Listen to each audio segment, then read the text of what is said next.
ini merupakan salah satu kajian transfer yang ingin berkomitmen untuk mendorong perencanaan dan pengembangan infrastruktur serta sistem transportasi yang efisien, ramah lingkungan, dan berkelanjutan. Dengan melalui berbagai program, pelatihan, riset, dan pendampingan. Saya Ariana, sebagai MC, yang akan menonton webinar ini dari awal hingga selesai nanti. Saya sangat senang melihat begitu banyak orang-orang yang antusias dalam belajar dan berkembang bersama-sama. Sebelumnya, mari kita mulai dengan mengucapkan terima kasih kepada Tuhan Yang Maha Esa karena atas berkatnya kita bisa sama-sama mengikuti webinar ini, walaupun secara daring. Tidak lupa terima kasih juga kepada semua narasumber yang telah ada dan peserta yang telah mendukung berjalannya webinar. Sebelum ke materi, mari kita sama-sama mendengarkan sambutan dari Bapak Andreas Danu Prakoso, STMT, selaku perwakilan dari KAPES yang telah mengadakan webinar ini. Dipersilakan untuk Bapak Danu. Suara saya terdengar, Mbak Herliana? Terdengar, Pak? Ya, baik. Eh, Assalamualaikum warahmatullahi wabarakatuh. Salam sejahtera bagi kita semua. Selamat siang semuanya.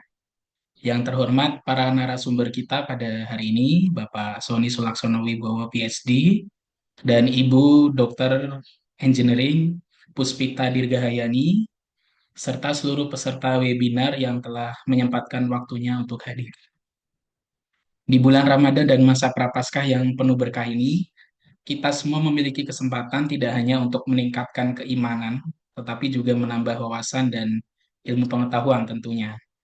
Semoga haus kita akan ilmu hari ini menjadi bagian dari keberkahan di bulan ini, dan semoga ilmu yang kita petik dari webinar ini dapat menjadi inspirasi bagi langkah-langkah kita ke depan dalam membangun sistem transportasi yang lebih baik.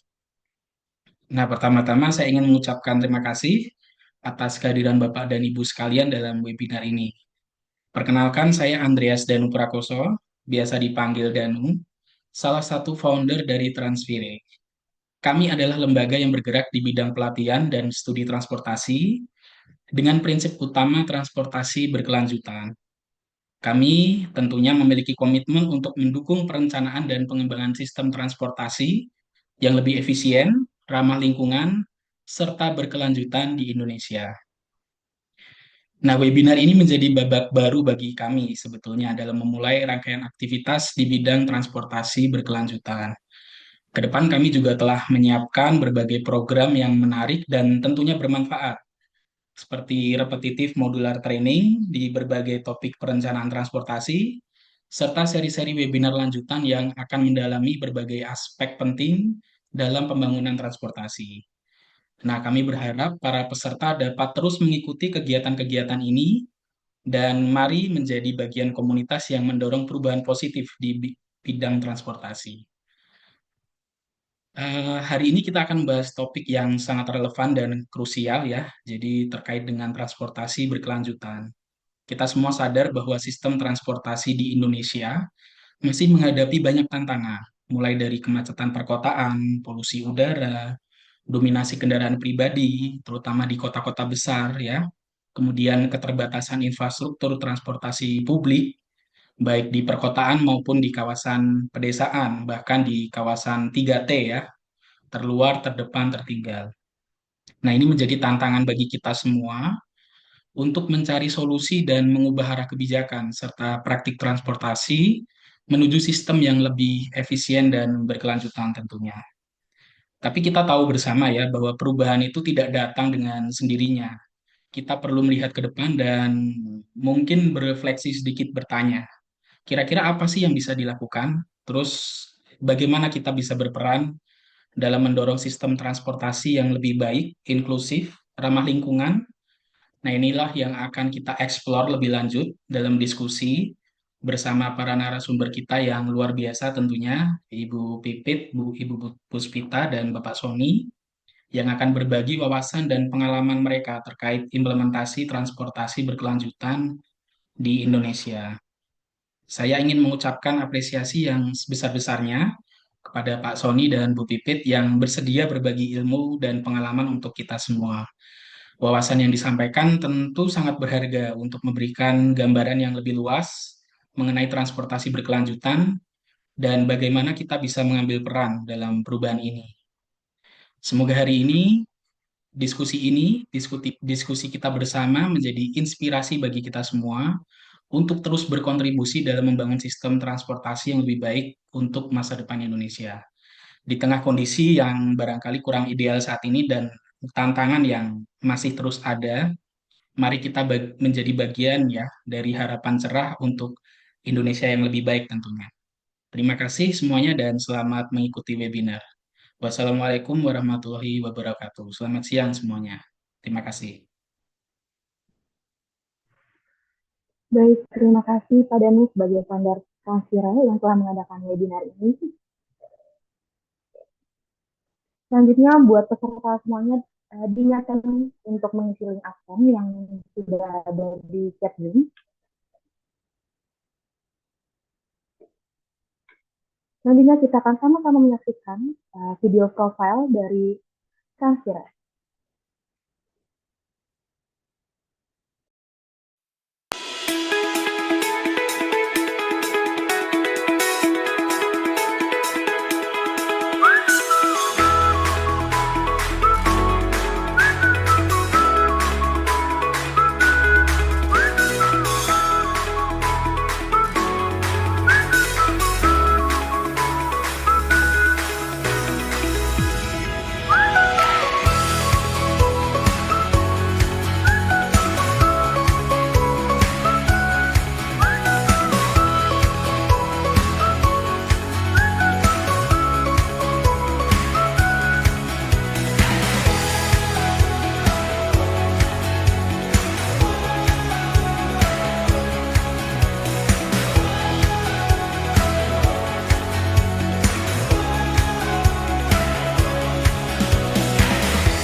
Baik, tadi adalah merupakan profil dari Transfira yang telah mengadakan webinar ini.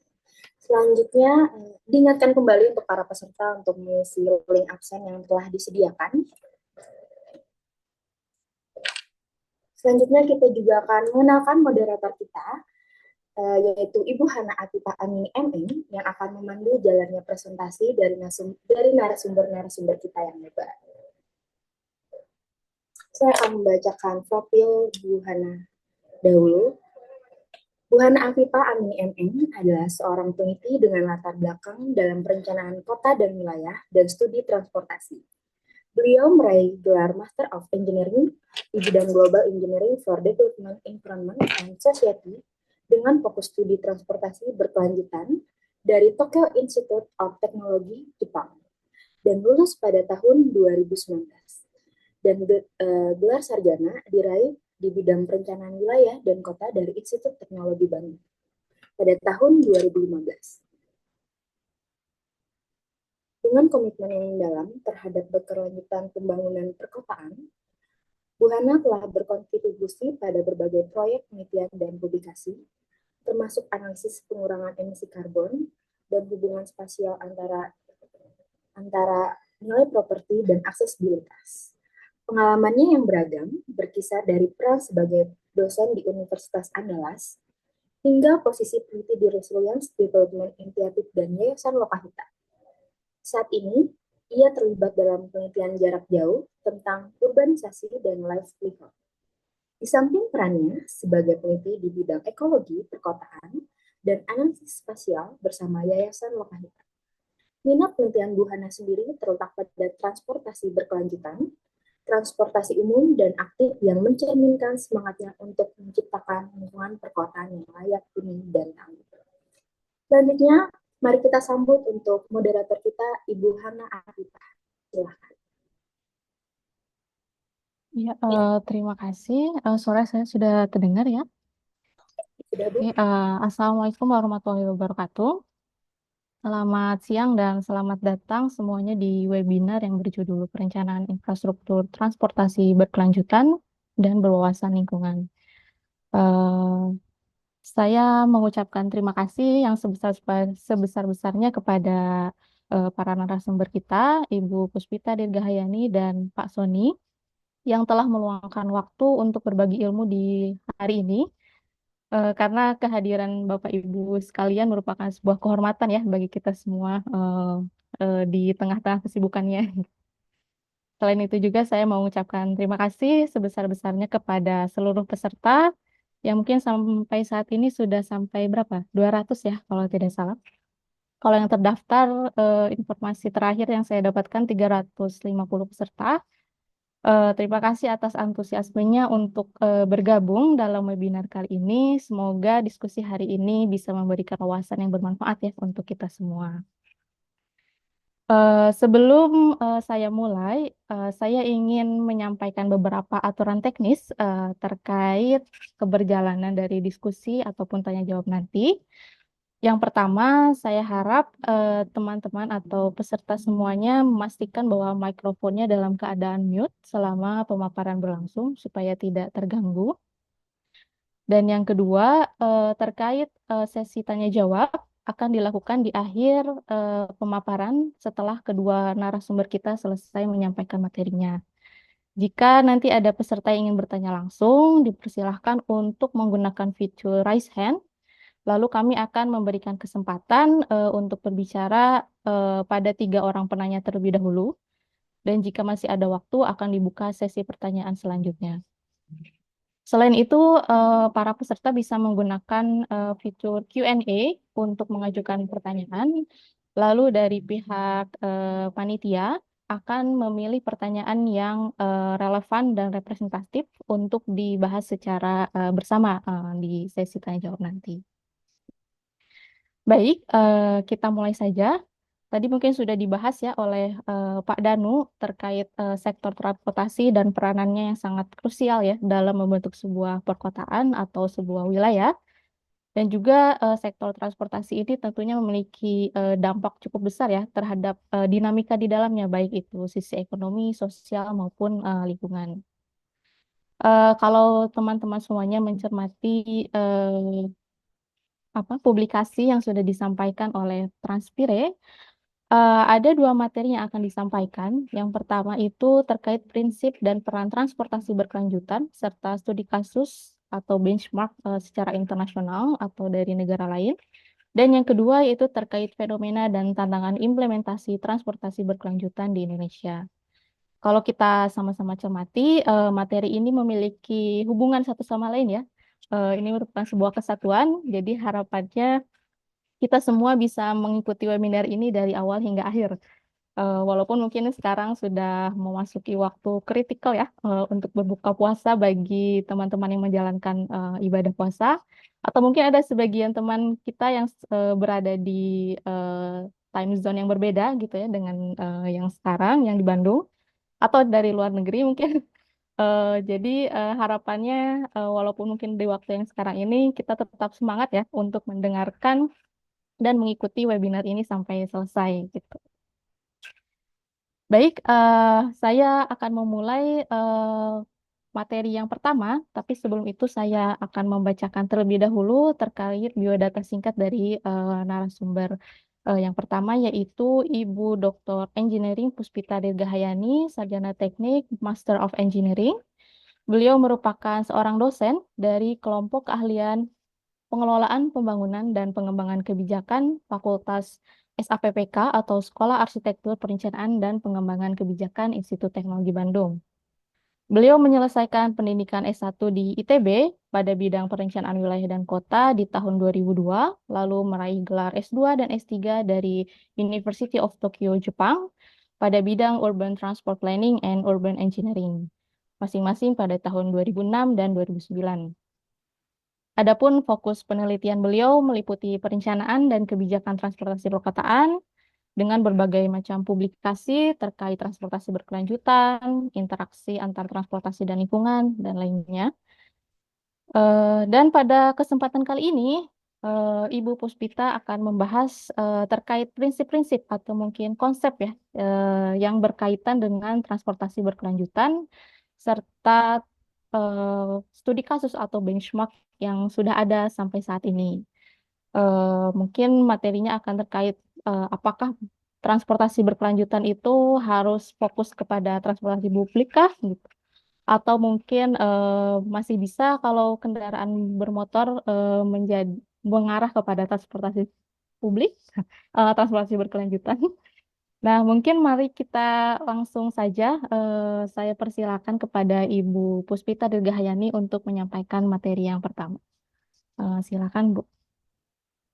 Baik, terima kasih Mbak Hana atas perkenalannya. Terima kasih juga Mas Danu, Mbak Erliana telah mengundang ke acara ini. Mudah-mudahan apa yang akan saya sampaikan sesuai dengan ekspektasi, tapi tentunya nanti akan banyak diperkaya oleh narasumber berikutnya, Pak Sony, begitu ya. Nah, Bismillahirrahmanirrahim. Assalamualaikum warahmatullahi wabarakatuh. Selamat sore. Sesuai dengan yang disebutkan tadi, saya akan membahas mengenai transportasi berkelanjutan, khususnya konteks perkotaan, karena memang dari sisi latar belakang pendidikan dan juga penelitian, saya lebih banyak membahas mengenai perkotaan. Nah, ada tiga hal yang akan saya sampaikan, yaitu tentang definisi transportasi berkelanjutan, lalu perannya di dalam pembangunan berkelanjutan, serta prinsip dan beberapa preseden yang terkait dalam hal penerapan instrumen transportasi berkelanjutan. Nah, sebenarnya kalau kita bicara transportasi berkelanjutan, ini bukan barang baru ya, sudah banyak dibahas. Beberapa forum internasional maupun nasional sudah mengangkat isu sejauh mana kita akan dapat mencapai apa yang disebut dengan pembangunan berkelanjutan, yaitu pembangunan yang memenuhi kebutuhan masa kini tanpa mengkompromikan kemampuan generasi mendatang, tentunya generasi rekan-rekan semua yang hadir di sini dalam memenuhi kebutuhan mereka, begitu ya, di mana transportasi berkelanjutan itu pada definisi sempit banyak membahas mengenai persoalan lingkungan dan kelangkaan energi, tapi definisi luas yang mungkin masih terus ditantang untuk dapat dipertimbangkan adalah dimensi sosial dan juga kesejahteraan ekonomi. Nah, ini saya ambil dari bukunya Rodriguez, bahwa sustainable transportation tentunya lingkupnya itu baik itu sarana, prasarana atau infrastruktur dan sistem operasinya diharapkan dapat dikembangkan sehingga menghasilkan dampak positif baik itu secara sosial kepada masyarakat luas, ekonomi maupun lingkungan.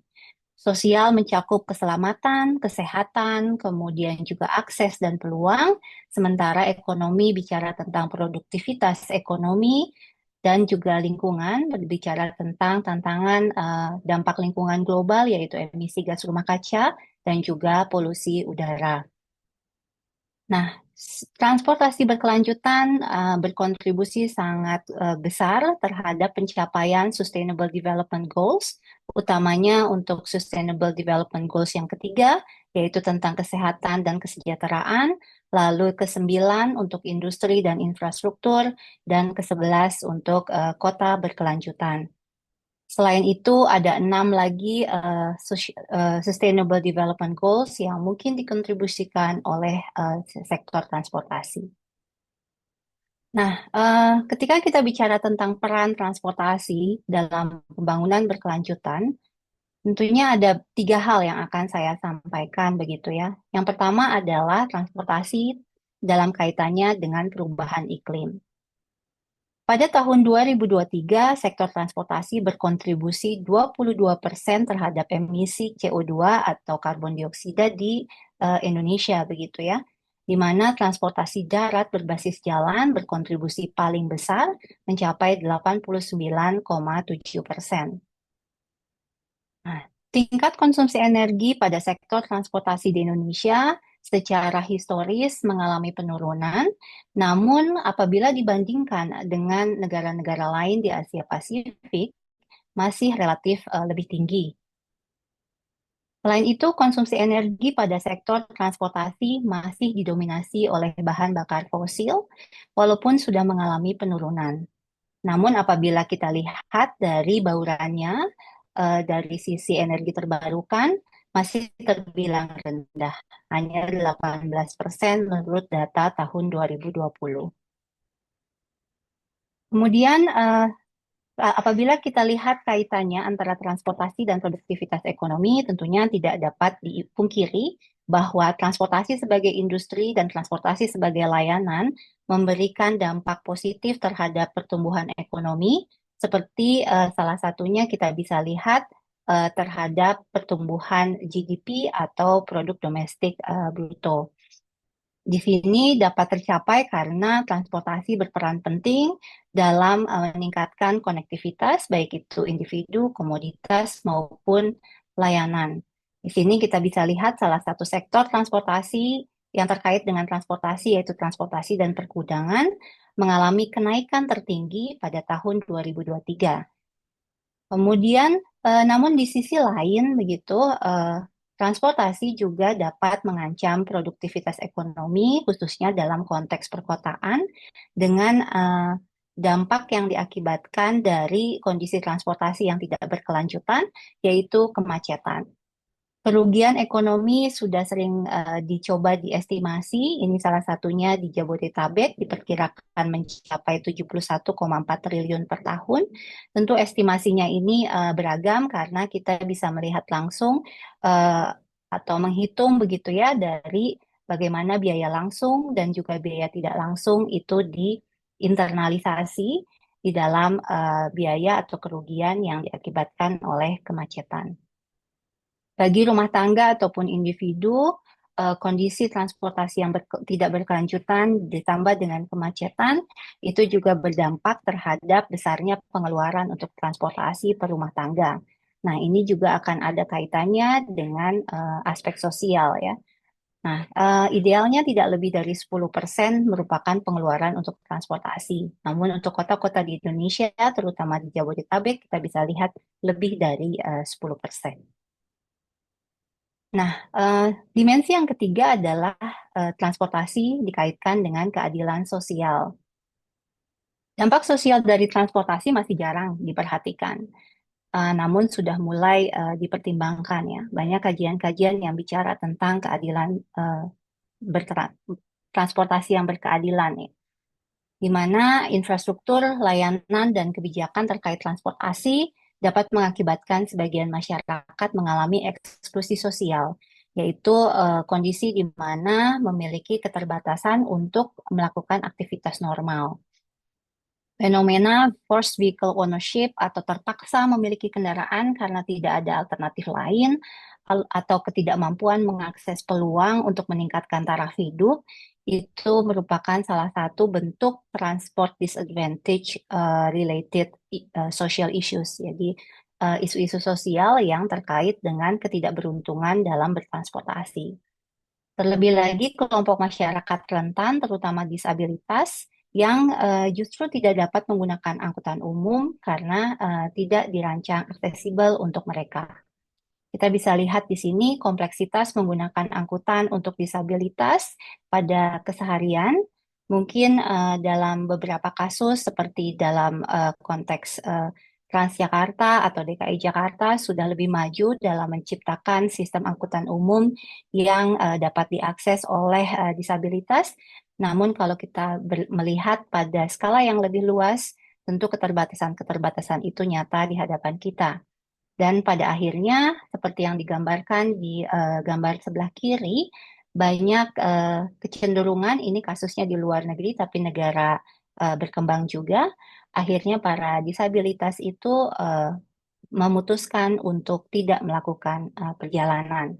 dan itu menyebabkan eksklusi sosial. Nah, selain itu, isu tentang disparitas sosial begitu. Di satu sisi, infrastruktur dan layanan transportasi dapat mengurangi kesenjangan sosial antar wilayah, kesenjangan antar eh, kelompok masyarakat begitu ya. Namun di sisi lain juga dapat memisahkan atau menimbulkan dampak negatif seperti relokasi begitu ya. Kemudian mengubah tatanan sosial, mengubah budaya masyarakat. Beberapa infrastruktur transportasi eh, mengakibatkan dampak tersebut, khususnya jaringan jalan. Nah, pada skala meso dan skala mikro, pembangunan infrastruktur transportasi sebaliknya dapat menciptakan figur integratif, di mana kemudian berbagai segmen masyarakat bisa berinteraksi secara langsung dengan lebih baik dan kualitas hidupnya pun menjadi meningkat. Kita bisa lihat di sebelah kiri, ini adalah transformasi yang terjadi di Brussels, di mana jalan dirubah menjadi pedestrian mall, begitu ya. Hanya bisa diakses oleh kendaraan tidak bermotor, baik itu berjalan kaki maupun sepeda dan juga angkutan umum. Nah, di sini fitur transportasi atau infrastruktur transportasi memberikan manfaat dalam hal memperkuat sense of place. Jadi kita bisa lihat ada dampak negatif dan dampak positif dari keberadaan infrastruktur transportasi dalam kaitannya dengan aspek sosial. Nah, kemudian bagaimana kita bisa merencanakan sistem transportasi supaya dapat sekaligus memberikan dampak dan manfaat lingkungan, sosial, dan ekonomi yang positif begitu ya bagi masyarakat yang luas. Nah, salah satu pendekatan ataupun prinsip yang sudah dikembangkan dari tahun 1990-an di Jerman dan di Eropa adalah ASI approach atau avoid, shift, and improve gitu ya. Di mana pendekatan avoid, shift, and improve itu sudah bergeser dari yang awalnya perencanaan infrastruktur itu bicara supply, bagaimana kita menambah kapasitas, bagaimana kita menambah jaringan untuk memenuhi kebutuhan, ini kemudian menjadi fokus kepada aspek pengelolaan demand atau permintaan. Pendekatan ini bersifat lebih holistik dalam rangka merealisasikan sistem transportasi yang berkelanjutan. Secara sederhana, avoid itu adalah mengurangi perjalanan atau kebutuhan untuk melakukan perjalanan dengan kendaraan pribadi. Bahkan bisa jadi menghapuskan kebutuhan untuk melakukan perjalanan itu sendiri tentunya dengan teknologi seperti yang kita rasakan ketika COVID yang lalu begitu ya, di mana mobilitas dibatasi dan kebutuhan melakukan perjalanan menjadi minimal. Kemudian shift adalah berpindah ke moda yang lebih ramah lingkungan dan berkapasitas besar. Dan yang terakhir adalah improve, meningkatkan efisiensi perjalanan melalui teknologi kendaraan dan bahan bakar. Kita mulai dengan avoid. Avoid tadi adalah mengurangi atau menghilangkan kebutuhan melakukan perjalanan, khususnya dengan kendaraan pribadi. Instrumen avoid ini memerlukan integrasi antara perencanaan transportasi dengan pengembangan guna lahan, khususnya di perkotaan. Persoalan kemacetan itu diakibatkan oleh spatial mismatch, di mana titik asal pergerakan dengan titik tujuan pergerakan itu terlalu jauh, sehingga perjalanan pun menjadi panjang, akibatnya ketergantungan terhadap kendaraan pribadi menjadi lebih tinggi. Melalui instrumen avoid, semakin dekat jarak rumah ke tujuan beraktivitas sehari-hari, maka semakin tidak tergantung pada kendaraan, bahkan tidak perlu melakukan perjalanan, begitu ya. Nah, di sini ada 3 konsep begitu yang bisa diaplikasikan untuk menerapkan instrumen avoid ini. Yang pertama adalah planning dense and human scale cities. Ini maksudnya adalah merencanakan atau merevitalisasi kawasan perkotaan dengan konsep kompak, di mana semua fasilitas dasar dapat diakses dalam waktu cepat. Nah, konsep ini bervariasi, ada yang disebut dengan 15-minute city di Paris, kemudian Vital Neighborhood plus 30 menit strategy di Bogota, ataupun One Hour Quality Living Circle di Cina yang terbaru begitu ya. Tentu waktu ini relatif terhadap luasan dari kota atau wilayah tersebut. Lalu yang kedua adalah Developing Transit-Oriented Cities. Transit-oriented cities ini sebenarnya mirip dengan konsep kompak, begitu yang tadi konsep 15-minute city dan sejenisnya. Namun pengembangan perkotaannya berorientasi pada transit. Transit di sini adalah simpul angkutan umum massal dengan menekankan pada walkability atau cyclability, jadi kondisi lingkungan binaan yang ramah untuk pejalan kaki dan ramah untuk pesepeda dalam rangka mencapai simpul transit yang menjadi titik pusat dari kawasan. Nah, biasanya transit oriented development ini menganut prinsip atau ketentuan begitu ya, kira-kira walkability dan cyclability-nya ini diukur sekitar 800 meter radius dari simpul transit. Konsep ini memastikan bahwa perjalanan akan dilakukan mayoritas dengan angkutan umum. Berbeda dengan konsep 15-minute city yang mungkin bisa dicapai tidak hanya dengan angkutan umum begitu ya. Jadi itu akan tergantung jaringannya seperti apa, jaringan transportasinya seperti apa. Lalu yang ketiga adalah optimizing the road network and its use. Jadi mengoptimalkan fungsi jalan di mana di sini pendekatannya adalah mengubah jalan dengan fungsi dominannya untuk mobilitas atau yang disebut dengan road menjadi jalan dengan fungsi dominan untuk aksesibilitas atau street. Nah, di sini di dalam ruang jalan itu diredistribusi kembali mana atau sebesar apa ruang yang untuk kendaraan bermotor dan untuk kendaraan tidak bermotor termasuk pejalan kaki. Konsep-konsep atau kebijakan-kebijakan yang terkait itu dikenal misalnya road diet atau complete street. Nanti akan saya sampaikan bentuknya. Nah, ini adalah gambaran perbedaan antara TOD atau Transit Oriented Development dengan 15-minute city. Pada prinsipnya, 15-minute city itu adalah memastikan bahwa semua kebutuhan dasar itu dapat dicapai dalam 15 menit begitu ya. Nah, sementara konsep ini bisa dibilang lebih luas dan lebih fleksibel dibandingkan dengan transit oriented development, di mana transit oriented development gambarannya adalah pusatnya ada di simpul transit, kemudian terhubung dengan sistem angkutan umum massal yang ekstensif dan juga berkinerja tinggi, lalu pengembangannya mixed use pada radius 800 meter. Jadi ada prinsip-prinsip connect, mix, compact, kemudian public transport, densify, cycle, yang kemudian membuat kawasan ini lebih ramah bagi mereka yang akan menggunakan angkutan umum dengan berjalan kaki ataupun bersepeda.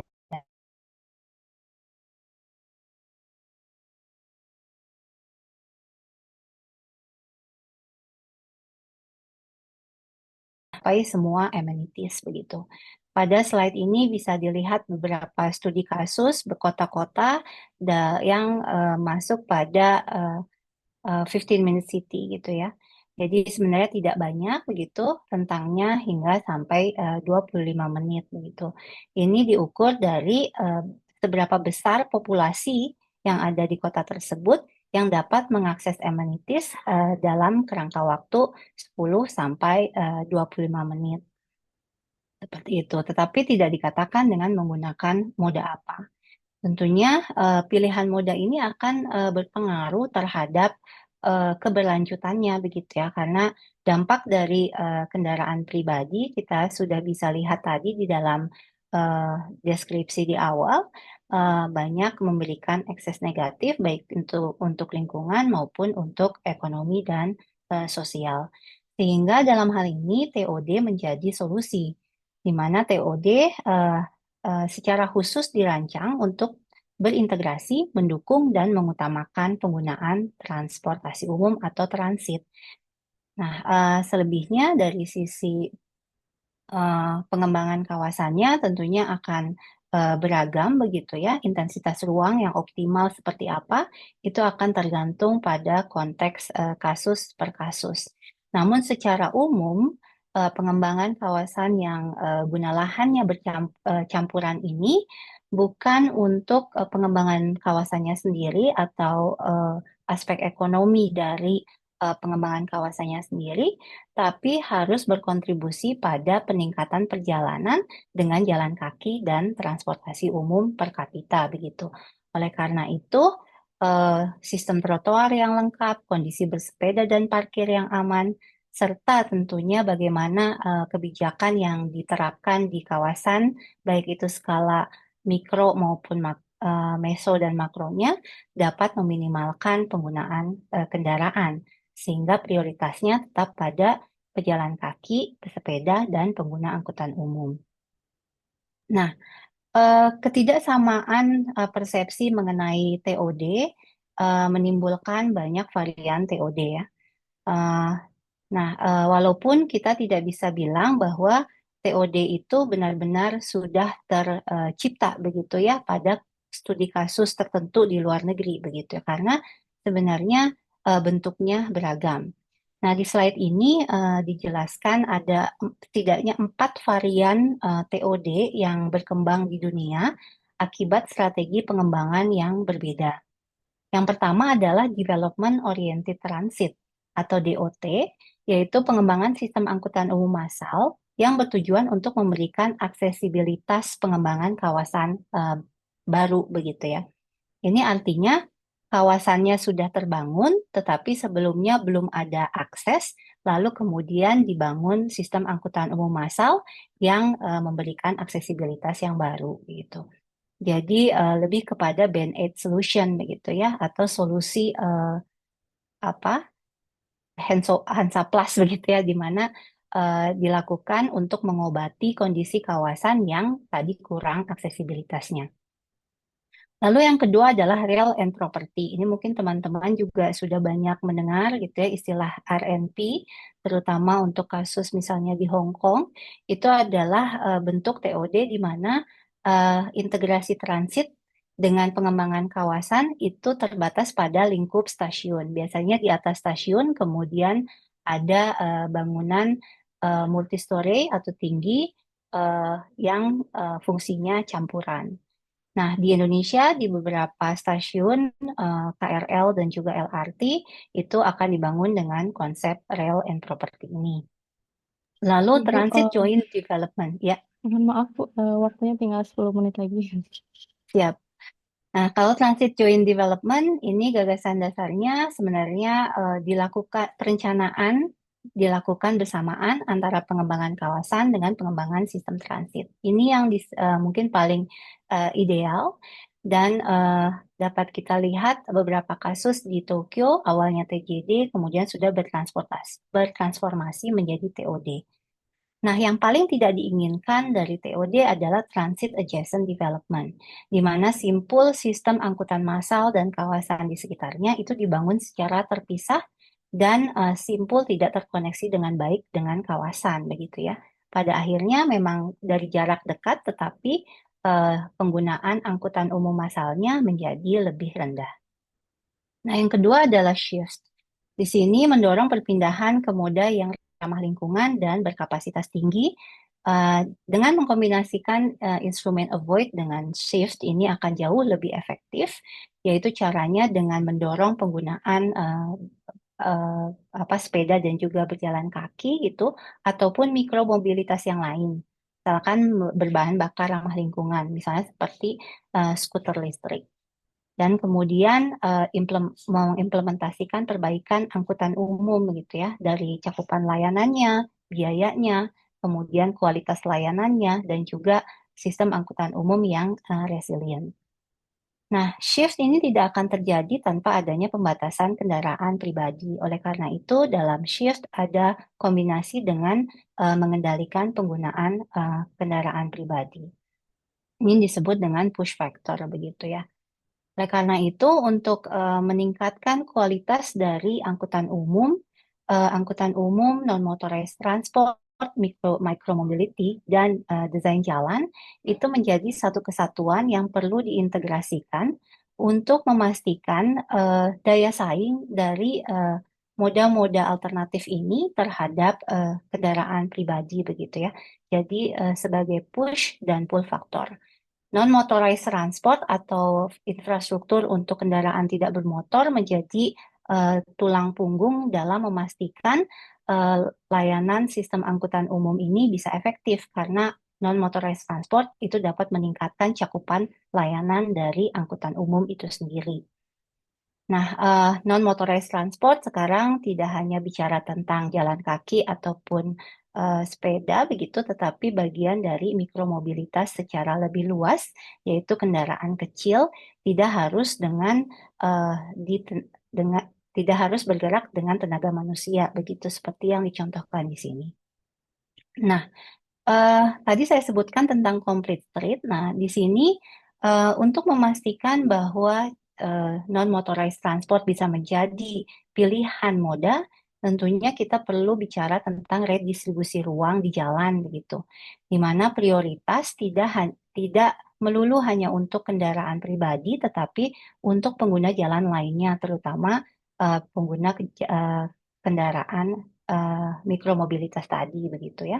Kita bisa lihat complete street ini semua moda diakomodasi dan memastikan keselamatan masing-masing, sehingga tentunya kecepatannya menjadi berubah begitu ya, kecepatan untuk kendaraan bermotor dan juga kecepatan untuk pengguna mikromobilitas yang lain.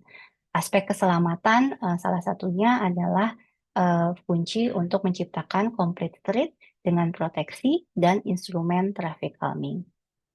Selain itu, secara norma akan berubah begitu ya, karena pejalan kaki dan pesepeda memiliki hierarki yang tertinggi di jalan. Nah, ini mungkin tantangan untuk kita, sehingga ruang itu diprioritaskan untuk mereka dan kendaraan pribadi tentunya harus mengalah begitu ya. Nah, pada konteks angkutan umum, non-motorized transport ini perlu terintegrasi sebagai first mile dan last mile, sehingga dapat meningkatkan penggunaan angkutan umum. Nah, untuk first mile dan last mile, infrastruktur untuk pejalan kaki dan pesepeda tentunya harusnya lebih baik begitu. Ini dicontohkan untuk sepeda. Beberapa negara, misalnya salah satunya London, sudah menciptakan apa yang disebut dengan cycling superhighway begitu ya, dedicated lane atau jalur khusus untuk sepeda, dan juga fasilitas-fasilitas lain seperti parkir sepeda ataupun kebutuhan-kebutuhan lain untuk berpindah dari non-motorized transport ke angkutan umum. Nah, untuk di Indonesia mungkin masih banyak tantangannya karena penggunaan sepeda masih sangat terbatas, jalan kaki pun demikian. Berdasarkan penelitian kami, lebih banyak untuk olahraga ataupun rekreasi. Sebagian mungkin menggunakannya untuk main mode, bukan untuk menggunakan angkutan umum begitu ya. Walaupun sudah ada prakteknya sebagai feeder khususnya sepeda. Kemudian banyak hal yang memotivasi mereka bersepeda begitu, namun banyak juga yang melihat bahwa tantangannya cukup besar, mulai dari keselamatan, kemudian tantangan dari kondisi jalannya, cuaca, dan juga kondisi dari lingkungannya begitu, dan banyak kebutuhan untuk meningkatkan infrastrukturnya. Lalu yang terakhir adalah improve. Di sini meningkatkan efisiensi perjalanan melalui teknologi kendaraan dan bahan bakar. Saya melihatnya ini sebagai last resort begitu ya, tetapi tetap penting di mana kita mendorong untuk penggunaan kendaraan yang lebih bersih dan juga melakukan pengelolaan kawasan begitu ya, untuk mendorong lebih banyak orang menggunakan kendaraan yang berbahan bakar bersih melalui pengelolaan parkir, penerapan low emission zone, dan juga penggunaan teknologi cerdas.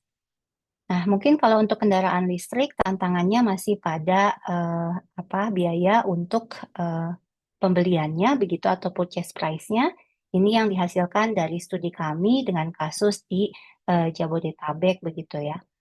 Nah, di Jakarta sendiri salah satu adalah satu-satunya kota yang sudah mencoba merencanakan adanya konsep road pricing dan low emission zone begitu ya sebagai alat untuk mendorong orang untuk menggunakan kendaraan pribadi tetapi dengan bahan bakar yang lebih apa lebih bersih begitu ya. Eh, yang disebut dengan electronic road pricing atau jalan berbayar seperti yang diterapkan di Singapura. Nah, keduanya ini antara low emission zone dengan road pricing sebenarnya konsepnya agak berbeda, tetapi mungkin bisa diintegrasikan juga begitu ya. Di mana kawasan rendah emisi atau low emission zone ini adalah area di dalam kota dengan penggunaan kendaraan yang mengeluarkan emisi di dalam area tersebut diatur dengan pembatasan tertentu.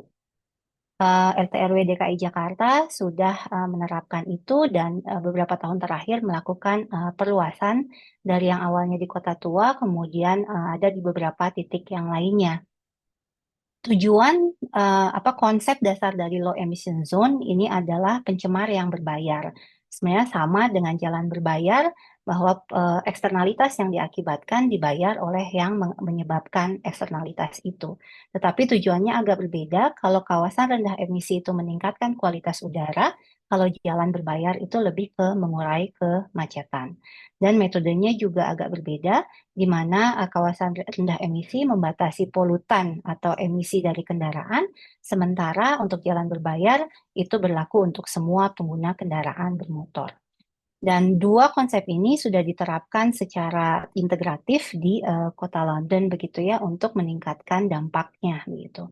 Dan pembatasan-pembatasan yang dilakukan itu bisa bervariasi dari semi ketat atau ketat, berarti ketat itu tidak dapat masuk sama sekali ke kawasan tersebut, dan dari sisi waktu bisa parsial atau penuh. Nah, ini beberapa preseden di negara lain yang melakukan atau menerapkan kawasan rendah emisi ya, dan dampaknya sudah dapat terasa, baik itu dari polutan maupun dari kesehatan. Untuk di Indonesia sendiri, kami melakukan survei juga di Jabodetabek, bagaimana tanggapannya tentang low emission zone. Banyak sebenarnya secara keberterimaan cukup tinggi, namun itu akan dipengaruhi bagaimana kepercayaannya kepada pemerintah dan tingkat kepedulian masyarakat terhadap lingkungannya dan juga norma sosial dan personal individu begitu. Agak bervariasi dari sisi keberterimaan ini, namun pada prinsipnya positif asalkan prosedurnya jelas dan penerimaan yang diperoleh dari penerapan prinsip berbayar ini jelas kembali kepada masyarakat begitu. Strategi yang digunakan juga disarankan atau direkomendasikan kebijakan restriksi penuh. Nah, jadi itu tadi yang bisa saya sampaikan. Sebagai penutup, ada 3 hal yang menjadi kesimpulan, yaitu untuk akselerasi menuju transportasi berkelanjutan, arahnya adalah memprioritaskan kebijakan yang memberikan manfaat ganda, tadi lingkungan, sekaligus ekonomi dan sosial. Kemudian instrumen avoid, shift, and improve akan lebih efektif jika dikombinasikan. Namun untuk kota di Indonesia, saya pikir instrumen yang perlu diprioritaskan adalah shift dan improve terlebih dahulu, karena memberikan alternatif yang layak untuk kendaraan pribadi itu lebih tepat supaya dapat menciptakan transportasi yang berkelanjutan. Nah, shift-nya sendiri nanti kemudian dikembangkan bersamaan dengan pengembangan transit-oriented development secara bertahap, sehingga pada akhirnya dapat mendorong avoid, begitu. Nah, demikian yang bisa saya sampaikan. Mohon maaf jika waktunya berlebih, saya kembalikan lagi kepada moderator. Iya, baik. Terima kasih banyak Ibu Puspita Dirgahayani sudah menyampaikan materinya. Jadi secara konsep memang transportasi ini tidak terfokus pada lingkungan dan kelangkaan energi, Bu ya, tapi justru terkait juga dengan dimensi sosial dan kesejahteraan yang memang sampai saat ini masih jarang dibahas ya Bu ya, terkait hal ini. Ini sudah banyak yang raise hand dan juga ada beberapa pertanyaan di kolom Q&A, tapi mohon bersabar dulu ya. Kita hold dulu karena kita akan lanjut ke materi yang selanjutnya. Namun sebelum itu ada kuis ya terlebih dahulu supaya merefresh kita, supaya kita tetap apa namanya on gitu ya dalam diskusi kali ini. Untuk kuis ini akan dipandu oleh MC. Kepada Mbak Eliana dipersilakan. Baik, terima kasih Mbak Hana. Oke, selanjutnya kita akan ada kuis nih teman-teman dan peserta semuanya. Jadi nanti award-nya adalah bakalan dapat gratis pelatihan yang selanjutnya gitu. Jadi kuis ini yaitu cepet-cepetan untuk beberapa peserta. Nanti ada operator yang share screen di mana kuis ini yaitu berupa Kahoot tentang webinar kita hari ini. Oke, boleh operator share screen dan linknya mungkin boleh dibagikan. Oke,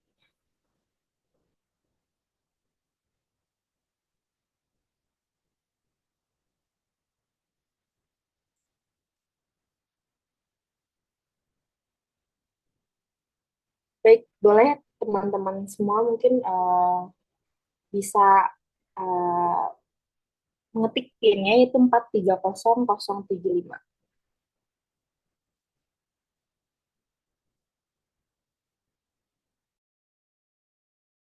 Oke, udah ada 4 yang join, 5.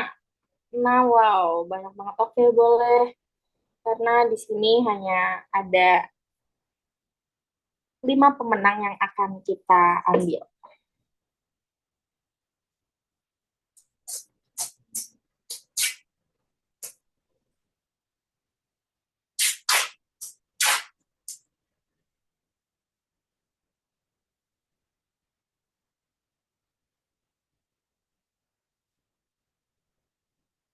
Oke, ya, boleh dimulai.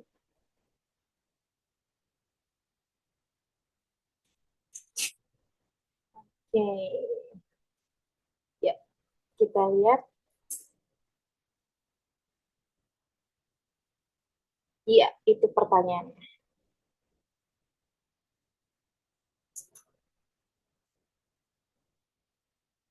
Kita lihat siapakah pemenangnya.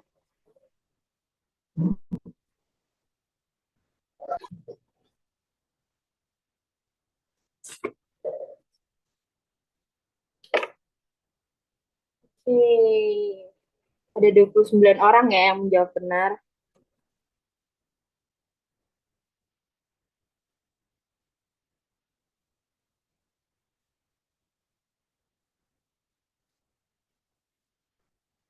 Selanjutnya,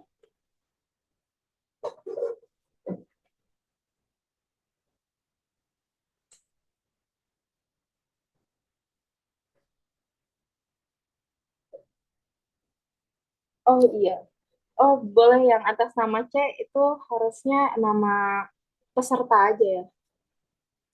Dan nanti tolong hubungi.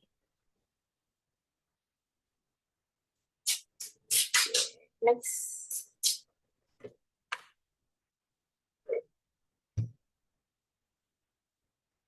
Oke,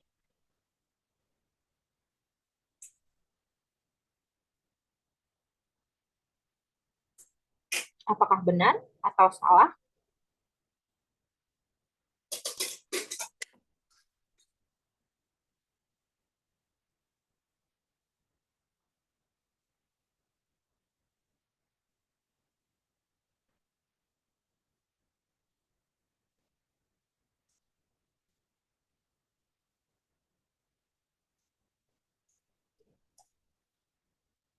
Satu tiga menjawab benar.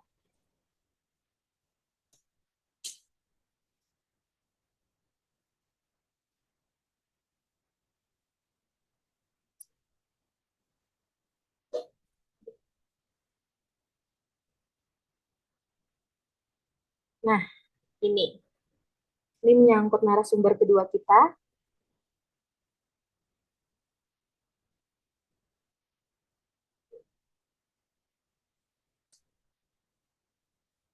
Hmm, 41 orang menjawab benar dan jawabannya adalah benar. Lanjut, operator.